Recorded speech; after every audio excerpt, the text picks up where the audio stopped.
For the Glory is proudly powered by Mullaney Dairies.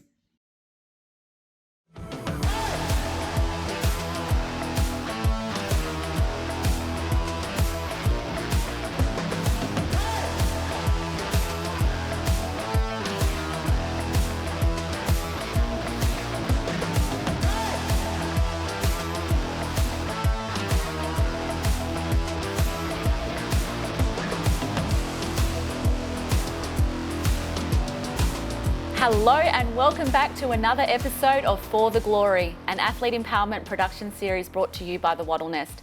My name is Rachel Condos Fields and I'm super excited to introduce you to some of Australia's great sporting talent as we share their stories, celebrate their success and embrace the power of sport as a true connector within our community.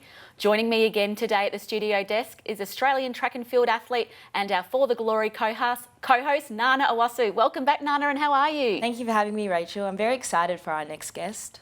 Me too, because we've got an easy job today. Our next guest is no stranger to the studio and no stranger to the camera. We are thrilled to be introducing you to award-winning sports journalist Megan Hustwaite. Welcome, Megan. Hi, ladies. Great to be with you. No, thank you for coming in today. Now, being a woman in sports media and sports journalism, what adversities have you faced and seen other women face in your role? It's a good question because things have certainly changed and evolved for the better. I've been in the industry full time for nearly 20 years now and things have come a long way for the better. There's a lot of improvement, I think, in terms of coverage, mainstream and new media coverage of women's sport, women in sport, that has lifted, but we still need to continue to raise the bar. But I think sometimes we need to look at how far we've come because it's so easy to get frustrated at the things that we don't have, but we need to kind of reflect how far we've come. And I think there's been improvements across the board in terms of coverage and support and elevation of women's sport and female athletes, but we can always do more and better. If you could choose one thing to improve, what do you think would help representation in women's sport and women's media? Look, I think money is everything, isn't it? So sponsorship can have such an effect across the board for women's sport and the athletes and everyone involved. So if we're seeing that at the top level in terms of sponsoring competitions and leagues and tournaments, clubs, players and all the things that can bring in terms of broadcast, getting money from broadcast. So you're not losing money, but you're able to sell the rights to your sport to be shown on television and streaming services, and then being able to put that money into athletes in terms of sponsorship deals and everything that can do to help them in their bid to be full-time professional athletes. And we know with the Commonwealth Games just around the corner here in Melbourne and the road to 2032, there's no better time for corporate Australia to start investing in sports so that we can seriously do something about the participation rates and generate some enthusiasm for that next pool of talent. You have interviewed 100 different people, thousands of different people, heard so many different stories, and it's quite obvious from listening to you with the mic that you share a love of passion for every different code of sport and every different ball. But what is the story? You've talked about celebrating how far we've come. What's the one story that you're really, really proud to have been part of or been able to share? It's a great question. I think it probably happened 12 months to the day, and that was breaking the story that Lauren Jackson at age 40 was making her return to basketball. That was initially with her home club Albury Wodonga in the NBL 1 competition, but as we know, that ended up being a home World Cup in Sydney last year where the Opals won a bronze medal, and she's still going around at age 41 in the WNBL. So to be able to be trusted with her story of coming back after not playing basketball at an international level since 2013, retiring because of serious injuries and having 2 kids and just being 40 years old was incredible to watch that in terms of just getting back on the court and putting some shots up to then getting back in Australian colours and leading the Opals to the podium. Yeah, incredibly inspirational. I'm the same age as her as well, and I look back and go, oh my God, where did she get the energy and the drive and how did she do that? But yeah, and fascinating story. We're also interested on your story and how you ended up in a male-dominated industry and whether you played sport growing up or if this is a long-term dream and aspiration of yours. Yeah, a bit of both. So I'm from Ballarat in regional Victoria, grew up playing a bit of everything, had a crack at everything, but loved sport, loved reading about it in the newspapers, watching it on TV, listening on radio, and from 8 years old wanted to be a sports journalist, and it never wavered. And, you know, there weren't many females that I was seeing that were reporting or presenting sport or writing about it in the newspapers. There were a few that were really trailblazers, but the representation wasn't there like it is today, but it never sort of put me off. So I sort of began writing for the local paper while I was at school, got a taste for it and decided I didn't want to go to uni. I'm not a studier, and then got a cadetship when I finished school in Horsham in country Victoria, and that was nearly 20 years ago. So yeah, it's been a long journey, but as I touched on, I've seen so many improvements, so much growth, so much evolution in terms of media covering women's sport, but also women's sport as a whole. You talk about representation. How important do you believe for young women to see the likes of you on the TV screen? Yeah, I reckon it is so important, and it's something that I'm learning more about now because I do sideline for WNBL, which is the National Women's Basketball competition, and it's the longest running professional women's sporting league in Australia. And even just this season, going around the country and doing sideline for those games on ESPN, meeting little girls and little boys that watch the WNBL on TV and want to get a photo or have a chat. And I think it's important because you can love sport and not play it. As we know, you can be a coach, you can be an administrator, a volunteer, you can be part of the media, you can officiate. So I think, yeah, that's important. Also to see that you can be on TV presenting sport without being a former athlete, I think is important. I think that's a really, really key point. And as Nana said, you're probably a role model for many aspiring sports journos out there. But keen to understand, looking into the athlete world, who were your role models and who did you look up to?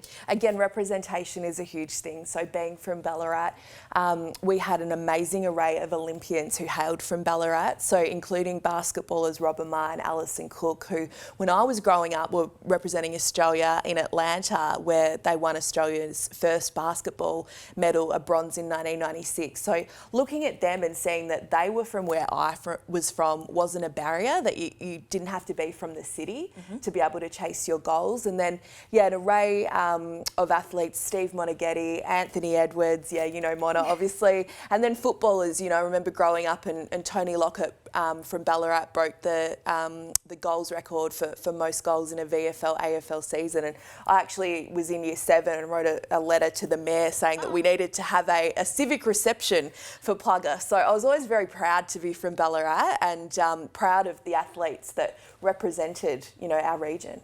You have covered so many sports codes. Which one's your favourite? It's like, I'm sure that's like asking who's your favourite child. I'm feeling like there's a bit of a bias to basketball. Yeah, definitely basketball. Basketball is something that I cover 12 months of the year and cover women's basketball 12 months of the year, which 5 years ago when I went out and became my own boss, I couldn't have imagined that I would be making an income purely off women's sport 12 months of the year. So I think that shows how far things have come.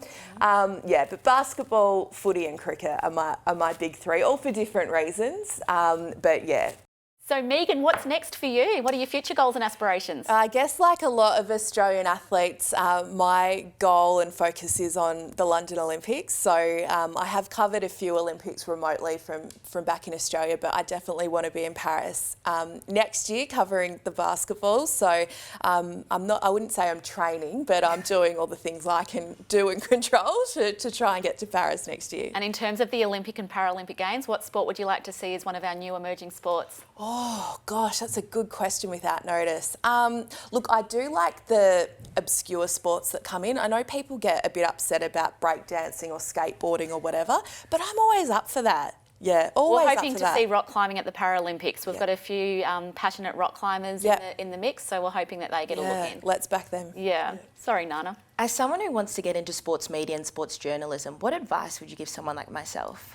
I think these days with social media, everybody's got a platform and a blank canvas, so everyone can be a content creator. So whether that's on Instagram, Twitter, Facebook, vlogs, blogs, podcasts.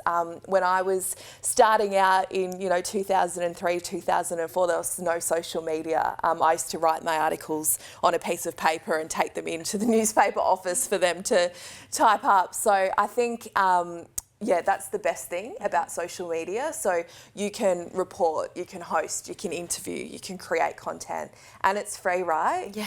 It's that platform on your phone that we've all got. So I think that's a great thing for people like you who want to move more into sports media, but also for athletes. I think, of course, we want more sponsorship and more, so much more for our athletes, but I think they've also got to remember they've got a phone too, and they've got a platform, they've got a brand, they've got an Instagram account. So I'd love to see more content from everyone when it comes to women's sport. I'll start. Yeah. I'll get the camera out. Do it. So, Megan, we are running out of time. We could sit here and talk to you for quite a while. You've got such a colourful career that we can all learn from, so thank you for sharing some of your stories. But Nana likes to end these little interviews with 2 sporting trivia questions. So let's see how good you really are. Over to you, Nana. You've covered so many sports in your time. I reckon you're going to get these 2 questions right. No pressure. Yes, no pressure. But my first question for you is, what is the total distance of a marathon? No.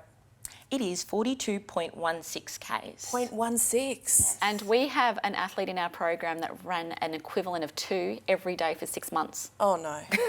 Oh, Yep. yes. Yeah. No, you won't see us doing that. And my last question for you is, how many gold medals in the Olympics has Usain Bolt won? Oh. I don't know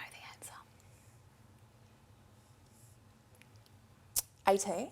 Ooh, take 10 away from that, he's won 8. Really? Yes. I thought he'd have more than that. I had no idea. I was going blind. Yeah, starting at the Beijing Olympics in 2008.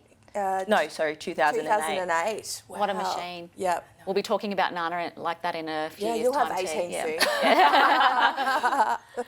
No, unfortunately, we have run out of time, but I sincerely wanted to thank you, Megan, for joining Nana and I in the story today and sharing your story. And we wanted to congratulate you on such a wonderful career. Oh, thanks, ladies. It's been great to be with you and chat. So thank you and well done on the work you're doing. Thank you so much. And Nana, I'm sure you'll agree, another successful, inspirational story. Yes, Megan is a role model and I can't wait to get some more information and some more advice from her in the coming times. Megan might be able to take you around and do some behind-the-scenes coaching with some of her sport journos. No, I hope so. Well, that concludes another episode of For the Glory. Be sure to tune in next time as we continue to discuss and share more stories from the professional sporting world. Until next time, thank you.